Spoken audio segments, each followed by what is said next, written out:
Welcome back, everyone. This month is September, and it's National Preparedness Month. I finally said it right. And David Gervino is with us from DuPage County.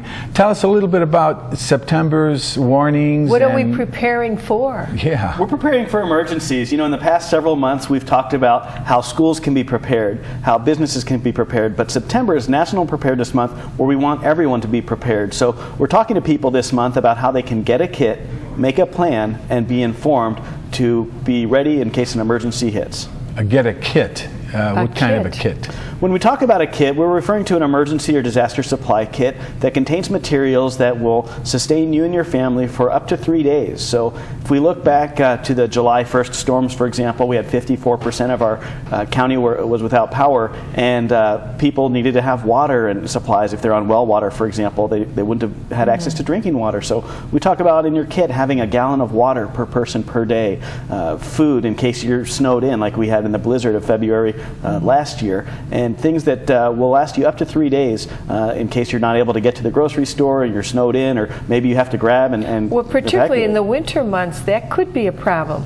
Definitely. You know, or in the summer, you could even walk or take your bike or something, but in the winter, it makes traveling a lot harder. You know, if there's snow and ice, and you know, if the snow plows didn't get to you and you can't get out of your street. Right, and even if you were able to get out, we found that a lot of grocery stores were closed. Well, couldn't get to their business. Exactly. Yeah, so that would cut you off. So what would you have in this kit? I mean, you have a gallon of water per person per day. Right. So if you've got 3 kids and 2 adults, that's 5. So that's 5 gallons you need right there just for 1 day.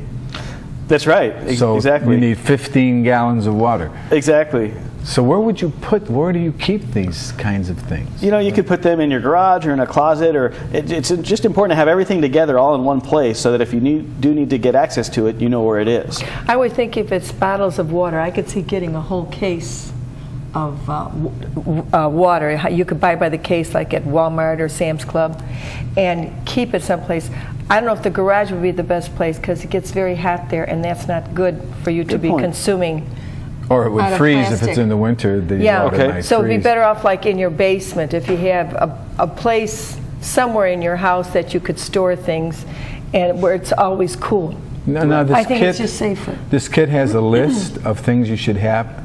Exactly, and if you go to protectdupage.org, you can download and print out a whole shopping list of things that you should have. So it'll have food and water, but also flashlights with extra batteries. Yeah. We'll talk about the importance of having a weather radio so you can be alerted to approaching storms and know when to take shelter to protect yourself and your family before the storms hit. Now, we talked about the weather radios before. Where do you get those? You know, you can get those either online from the Red Cross at redcross.org. You can get them in a lot of electronics stores, and also in a lot of stores like Walmart and Target. They sell them in the electronics departments as well. Wow. Okay. I know I had asked you that before. And cost of those radios are they expensive? Anywhere from $20 to $30. There are all sorts of different types. Well, that's not bad. I recommend the newer type that have what's called SAME technology, S-A-M-E, which is specific area message encoding. You don't need to know that, but if it says SAME on it, it's a good radio to have because it's got the newer technology, which actually enables you to customize the radio and program it so you only receive the alerts for your particular area, and you only also receive the alerts that you want to hear. So you're not woken up in the middle of the night for something that might not affect you. Oh, that's important. Right. Yeah. So would you keep these on all the time, running, or?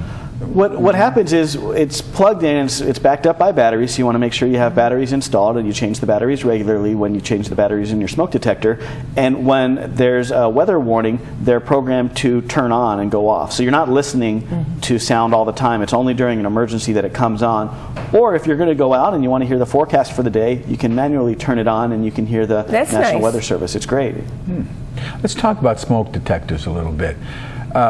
I know they have CO2 and also the regular fire protectors in one. Is it better to have that all together, or is it better to have it separate? You know, either way is fine to have a carbon monoxide detector and a smoke detector, but it's important that you have them and that you change the batteries regularly. If you're going to purchase a new one, now they have smoke detectors that have 10-year lithium batteries, so you don't have to change the batteries all the time like you do in the current smoke detectors that a lot of people have. Nice. You just put it in place for 10 years, you make sure you test it once a month, and then 10 years later you throw it away and you get a new one. Because I know a lot of people would hardwire their smoke detectors at a very costly endeavor to do it like that, but then they don't have to worry about batteries, although they do have a backup battery in case the electricity goes down. I was going to say, if they lost power, then what good would it be? Now in September we get a lot of storms, a lot of wind, right? Always when the weather's changing from one season to another, we have to be concerned. Right. What can we do about the wind?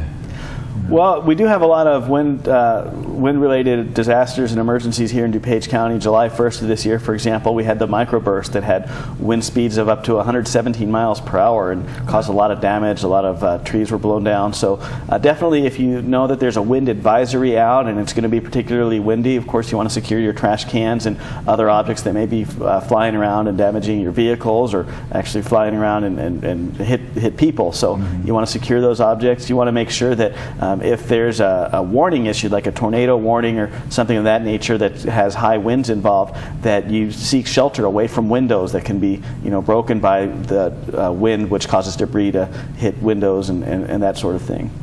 So if you have a basement, go into your basement? Basement would be a great place for shelter, absolutely. And then if you don't have a basement, go to the inner part of your house, hopefully in a room that doesn't have a lot of glass in it.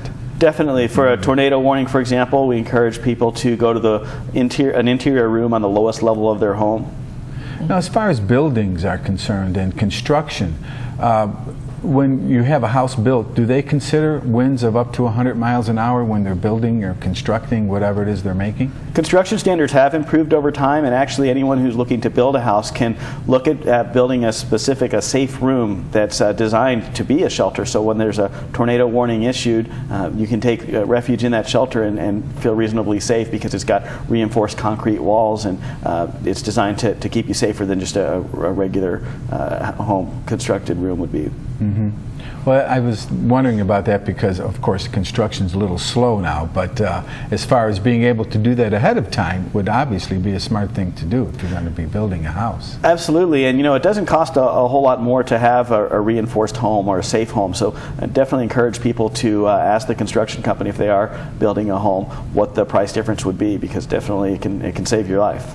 Well, like when you re-roof a house, you get the shingles that are the poundage or something on them, but you're probably better off getting the best you can get, just in case you get these high winds, because they'll rip the roof off pretty easy. Absolutely. If you can spend a little more money, it's going to keep you and your family safe. It's worth it. Absolutely. I think it gives you a sense of comfort when you're experiencing some of these storms. Who do we call, Dave, if we need more information? You can give us a call. We'd be happy to come out and speak to any groups about emergency preparedness. They can reach us at our office at 630-682-7925 or visit us online at protectdupage.org. Well, he's got that down great. Thank you. Yes, thank you.